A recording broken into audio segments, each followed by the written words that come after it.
So that's interesting, man. That's a different way of looking at it than most people think about it. Yeah, everybody was together once before.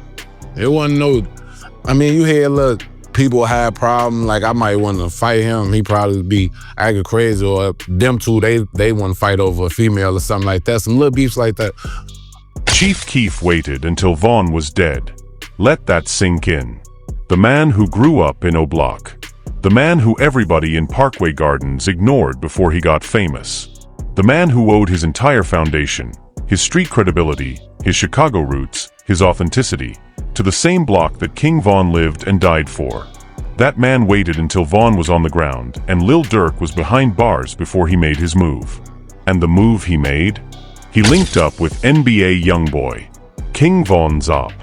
The beef that Chicago had been watching build for years. The same situation that Big Mike believes directly contributed to Vaughn never coming home. And Keef, who said nothing when Vaughn died, who gave zero tribute, who went completely silent when O'Block lost its most important voice, suddenly found his voice when it was convenient. When the people who would have checked him for that move were either dead or locked up. And Big Mike, O'Block's most unfiltered truth-teller, just sat down and exposed every single layer of this betrayal on camera. And O'Block will never forgive him for it. Stay locked in. This one is personal. Chief Keef was Sosa. Before he was the kid who changed the sound of rap forever. Before he was the 16-year-old from Chicago who made the entire music industry stop and pay attention to a city that the mainstream had been overlooking for years. Before all of that, Chief Keef was just another young man living in Parkway Gardens. In O'Block. On the same streets as King Von, the same blocks as Lil Durk, the same community that would eventually produce some of the most culturally significant music of the last 15 years. But other than that, the separation comes from when people start beefing. If it's two BD blocks and both of the heads of those blocks is beefing with each other, then that's what's gonna create the beef between those two blocks.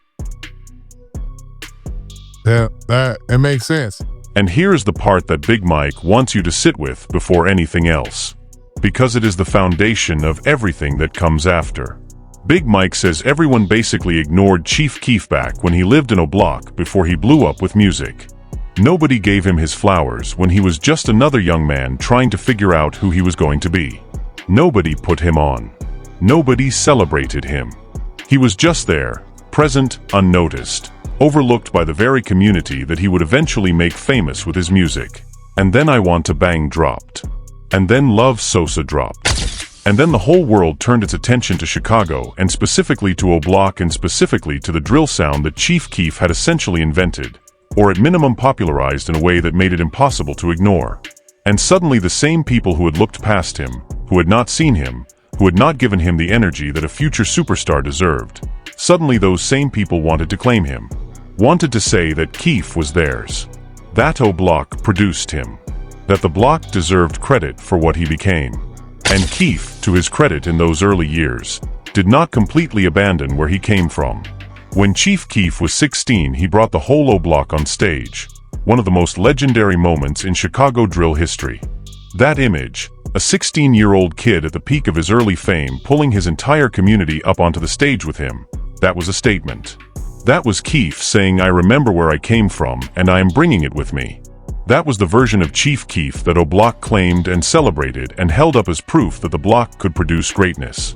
But then came Blood Money, and everything changed. If I'm over here with Vaughn, let's just say O'Block against OTF. We just gonna use that as a scenario. If I'm over here with Vaughn, people gonna choose sides with Durk, and it's gonna be people who choose sides with Vaughn. It's gonna create a separation. If them two start beefing, it's gonna create a separation. You're gonna see people not with Durk no more. You're gonna see. Now let us be very precise about what happened here because the details matter. Blood Money was Chief Keef's cousin, a real family member.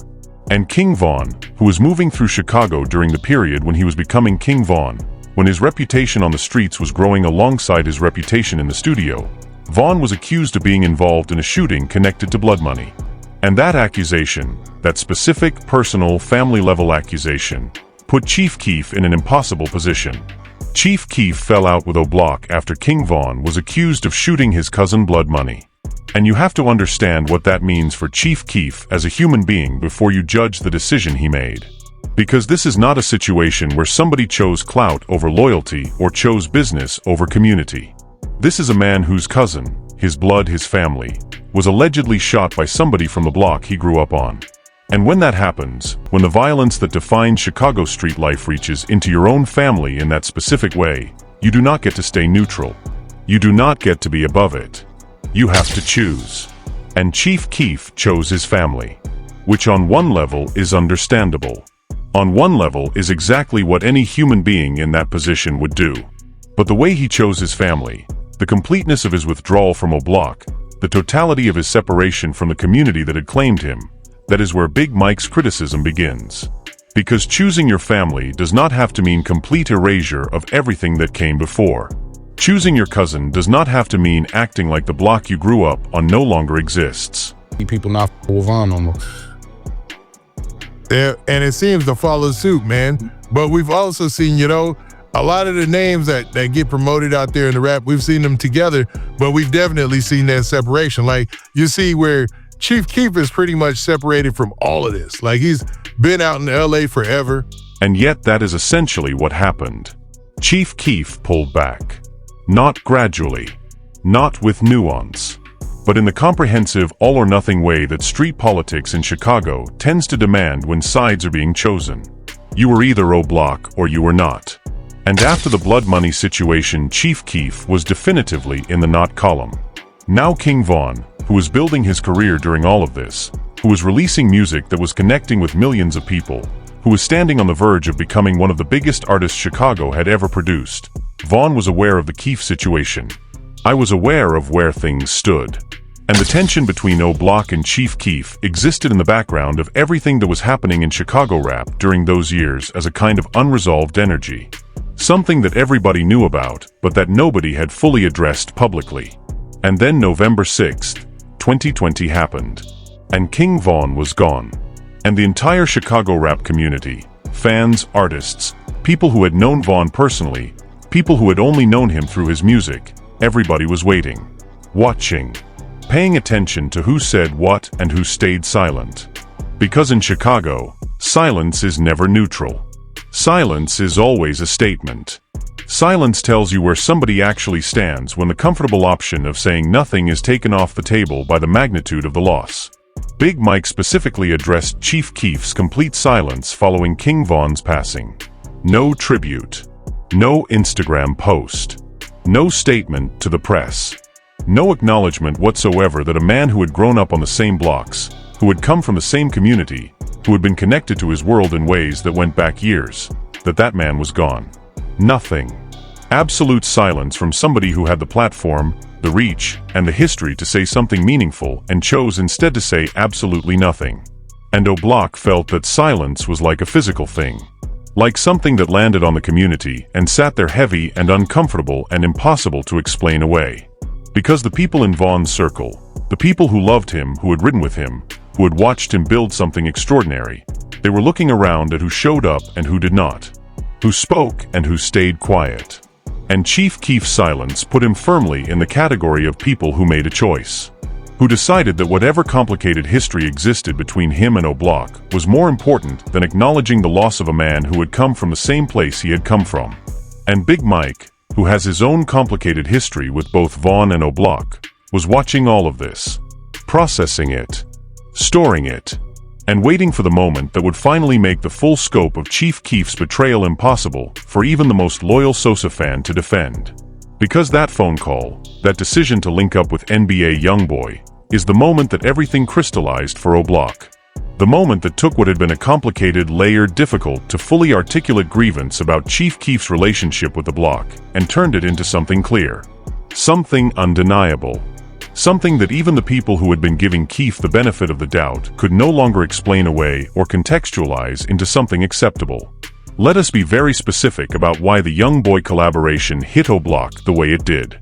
Because from the outside, from the perspective of somebody who follows rap casually, who knows the names but does not know the history, it might look like just another cross-regional collab. Two big artists from different cities making music together. Normal industry behavior.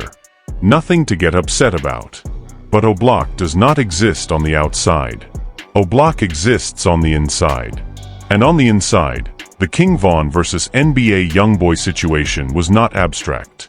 It was not just industry beef or social media back and forth. It was connected to real events, real tensions, real situations that people in that community believe contributed directly to Von never coming home from Atlanta on November 6, 2020. Big Mike breaks down the King Von and NBA Youngboy beef that many believe led to Von's death. So when Chief Keef, a man from O'Block, a man who grew up on those same streets, decides to make music with Youngboy, he is not just making a business decision. He is making a statement about whose side he is on in a situation that cost Von his life. And the timing.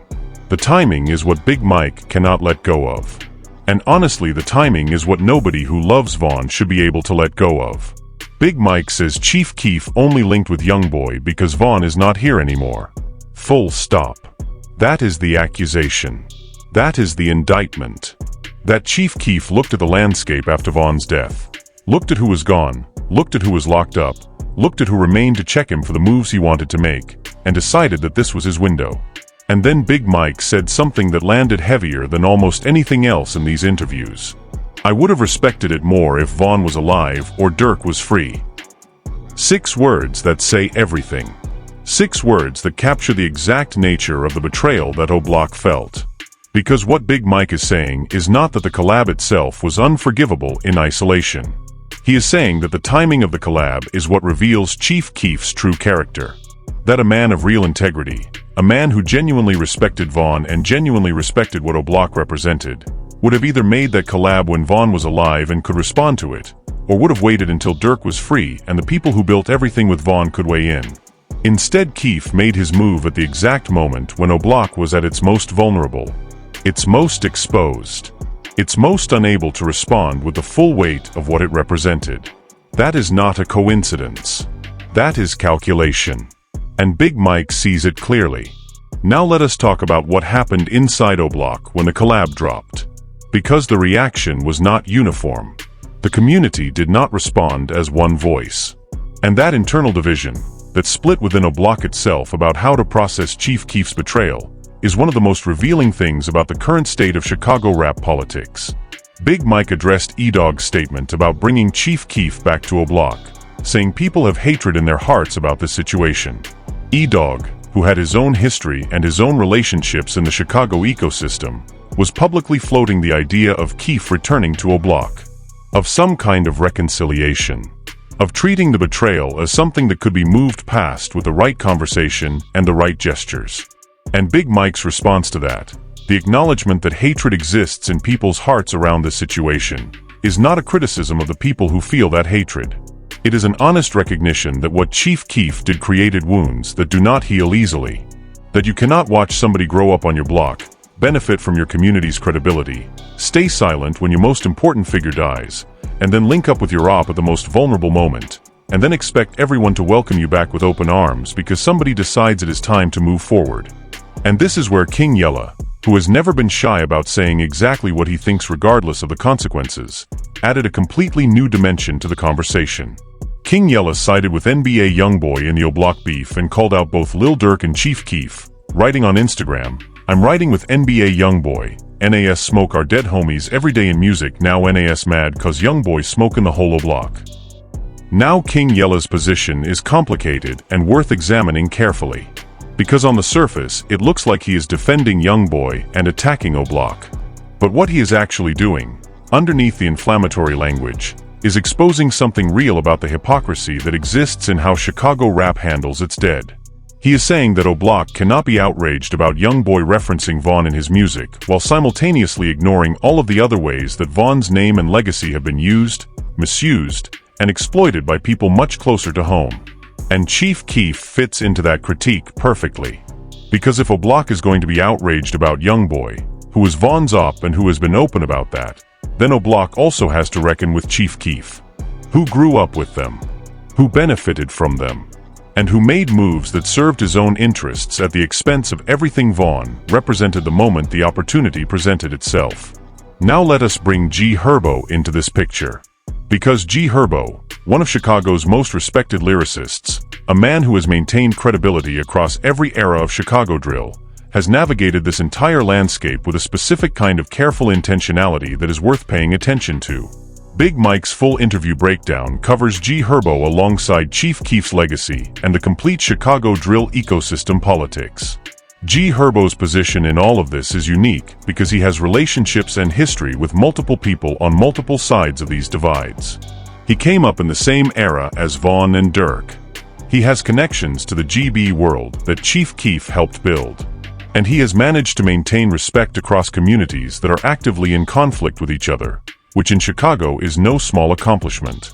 But that careful navigation has also meant that when moments of genuine confrontation have arrived, when the community needed people to take clear positions, G. Herbo has sometimes occupied a middle ground that not everyone has found satisfying. And Big Mike's analysis of G. Herbo, like his analysis of everything else connected to this situation, is not about attacking or defending. It is about understanding how power works in Chicago rap. About understanding who makes moves and when and why. About understanding that in a city where everybody knows everybody and every decision carries weight that extends far beyond the immediate moment, the timing and the nature of your alignments tells the community everything they need to know about your actual values. And Ruga, FBG Duck's cousin, Memo 600's former op, the man who has his own complicated web of relationships across the Chicago landscape, adds yet another layer to this story. Because Ruga's presence in the conversation about Chief Keef and O'Block and Betrayal and Loyalty connects the FBG side of Chicago politics to the O'Block side in ways that make the full picture even more complex than it appears on the surface. Bo Deal specifically spoke on how Ruga did Chief Keef the same way Gucci Mane did him, a pattern of how Chicago figures treat each other when power shifts. And that pattern, the pattern of people making their moves when the balance of power shifts, when the people who would check them are no longer in a position to do so, is exactly what Big Mike is talking about when he talks about Chief Keef. It is a Chicago pattern, an industry pattern, a human pattern. But recognizing it as a pattern does not make it hurt any less for the people on the receiving end of it. And O'Block is very much on the receiving end of it right now. Still processing, still divided, still trying to figure out what accountability looks like when the person you want to hold accountable is one of the most famous rappers alive, and the person they allegedly betrayed is no longer here to speak for himself. King Von cannot speak for himself anymore. That the man whose legacy is at the center of every conversation Big Mike is having, whose name comes up in every discussion about Chief Keef's betrayal, about O'Block's pain, about what loyalty actually means in Chicago rap, that man is not here to tell you what he thinks about any of it. And so everybody else gets to fill that silence with their own interpretation, their own agenda, their own version of what Vaughn would have wanted, and what Vaughn would have said, and what Vaughn would have done if he had lived long enough to see Chief Keef make that Young Boy collab. And Big Mike, who knew Vaughn longer than most, who understood Vaughn in ways that went beyond the music and beyond the public persona. Big Mike is one of the only people alive who can speak to what Vaughn's actual position might have been. Not with certainty. Not claiming to know exactly what Vaughn would have thought, but with the specific earned knowledge of somebody who was in the same spaces, who had the same conversations, who understood how Vaughn processed loyalty and betrayal and the complicated math of Chicago street politics. And what Big Mike believes, what comes through clearly in everything he has said across these interviews, is that Vaughn would not have been quiet about this. Vaughn was never quiet about anything that crossed a line for him. The same man who let nothing slide in jail. The same man who checked people directly when he felt disrespected. The same man who made music about exactly what he felt in real time. That man would have had something to say about Chief Keef's silence and Chief Keef's timing and Chief Keef's decision to link with Young Boy the moment the coast was clear. And the fact that Keef made that move when Vaughn was gone and Dirk was locked up. Big Mike specifically said he would have respected it more if Vaughn was alive or Dirk was free. That specific calculation is what O'Block cannot forgive. Because it was not just a business decision. It was a reading of the room. A reading that said, the people who would hold me accountable for this are currently not in a position to do so. So now is my time to move. And that kind of opportunism, in a culture that places such enormous value on authenticity, on writing for your people regardless of circumstances, on making the same moves whether or not anyone is watching, that kind of opportunism is the deepest possible violation of the code. It is not just disloyal. It is calculated disloyalty. Disloyalty with a plan. Disloyalty that waited for the perfect moment and then executed precisely. Now let us talk about what the E-Dog situation reveals about where O-Block actually stands right now. Because the internal debate about whether Chief Keef should be welcomed back to O-Block, whether some kind of reconciliation is possible or even desirable, the debate tells you that this community is not operating as one unified voice. Big Mike addressed the situation, saying people have hatred in their hearts.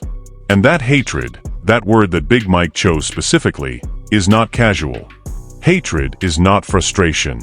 Hatred is not disappointment. Hatred is what builds up over years of watching somebody benefit from your community and then move against it at the worst possible moment. And the people inside O-Block who carry that hatred are not wrong for feeling it. They are not being irrational or petty or unable to move forward. They are responding appropriately to a real betrayal that has real dimensions. Blood money. The silence after Vaughn's death. The Young Boy collab. Each one of those moments is a data point. And the pattern those data points form tells a very specific story about where Chief Keef's loyalties actually lie when things get complicated. And Jero City, whose name has been dropping in these Chicago rap political conversations with increasing frequency, represents something important about the current landscape. Because Jero City is navigating a Chicago that has been fundamentally reshaped by Vaughn's death, by Dirk's federal case, by the O-Block convictions, by the FBG Duck murder trial, by all of the legal and street-level events of the past 5 years. And in that reshaped landscape, where the old power structures have been disrupted and new alliances are forming and old beefs are being revisited, the question of Chief Keef's relationship with O-Block is not just a historical question. It is a present-tense question with real implications for how Chicago rap organizes itself going forward. Because Chief Keef still has influence. Chief Keef still has reach. Chief Keef is still one of the most recognizable names that Chicago drill ever produced. Chief Keef is headlining Summer Smash 2026 alongside Playboi Carti and Lil Uzi Vert, with Herbo also on the lineup as Chicago talent. So the question of whether O-Block reconciles with Keef or maintains its distance is not just an emotional question about grief and betrayal. It is a strategic question about power and influence and what it means for the future of Chicago rap that one of its founding figures exists in this unresolved relationship with the community that claims him. And Herbo, who will be at that same Summer Smash stage, who exists in the same ecosystem, represents the alternative path. The path of somebody who came from the same era, who had the same Chicago roots, who navigated the same complicated politics, but who did it in a way that did not require burning bridges with the people who mattered most. Herbo never made a move that screamed, "I am waiting for the right moment to act against you." He maintained. He stayed consistent. He kept his credibility intact across a period when the entire Chicago rap landscape was being reorganized by forces that destroyed careers, took lives, and ended freedom for multiple people who started in the same place he did. And that contrast, between how Herbo navigated this era and how Chief Keef navigated it, is ultimately what Big Mike's interviews are documenting. Not just the specific betrayals. Not just the timeline of blood money and the silence and the Young Boy collab. But the broader question of what it means to be from somewhere. What obligations come with that origin? What you owe to the people and the places that shaped you when the world starts pulling you in other directions. Chief Keef owes O-Block everything. His sound. His credibility. His foundation. Everything that made the world pay attention to him in the first place was rooted in those streets in Parkway Gardens. And what Big Mike is saying, what O-Block is saying through Big Mike, is that the debt was not repaid. That when the moment came when it mattered, when Vaughn was gone and Dirk was locked up and the community needed its biggest name to show up, Chief Keef showed up for someone else. And O-Block will not forget that. Cannot forget that. Because forgetting would mean pretending that loyalty is optional. That it only applies when it is convenient. That the code can be suspended whenever the math works out better on the other side. And that is not what O-Block is about. That has never been what O-Block is about. And as long as Big Mike is sitting in front of cameras and telling this story, the complete story, the uncomfortable story, the story that Chief Keef would probably prefer never got told this clearly, O-Block's position on all of this is going to be on the record. And that is the complete picture that nobody else assembled for you today. We went from Chief Keef being ignored in O-Block before his fame, to bringing the whole block on stage at 16, to the blood money shooting that fractured his relationship with Vaughn and O'Block permanently, to his complete silence after Vaughn's death, to the NBA Youngboy collab that Big Mike says would never have happened if Vaughn was alive or Dirk was free, to the internal O'Block debate about E-Dog wanting to bring Keef back, to King Yella's explosive Instagram post calling out both Dirk and Keef, to G Herbo and Jero City's positions in the current Chicago rap landscape, to the broader question of what loyalty actually means when the people you owe it to are no longer in a position to demand it. This is the story that Chief Keef does not want told this completely. This is the story that the mainstream rap media glosses over because it requires understanding Chicago politics at a level that takes more than a 30-second clip. And this is the story that Big Mike, whatever complicated history he carries with O'Block and with Vaughn, is determined to put on the record while he still has the platform and the voice to do it. So now I need to hear from you. Do you think Chief Keef's Youngboy collab was a genuine betrayal of O'Block, or was he just making a business decision that any artist in his position might have made? Do you think the timing, waiting until Vaughn was dead and Dirk was locked up, was calculated or coincidental? Do you think O'Block should ever forgive Chief Keef, or is this the kind of thing that cannot be moved past no matter what Keef does going forward? And where does G Herbo fit in all of this? Did he handle Chicago's most complicated era the right way? Drop everything in the comments right now. This community goes deep on Chicago rap politics, and we want your real thoughts. Not the diplomatic version, the actual one.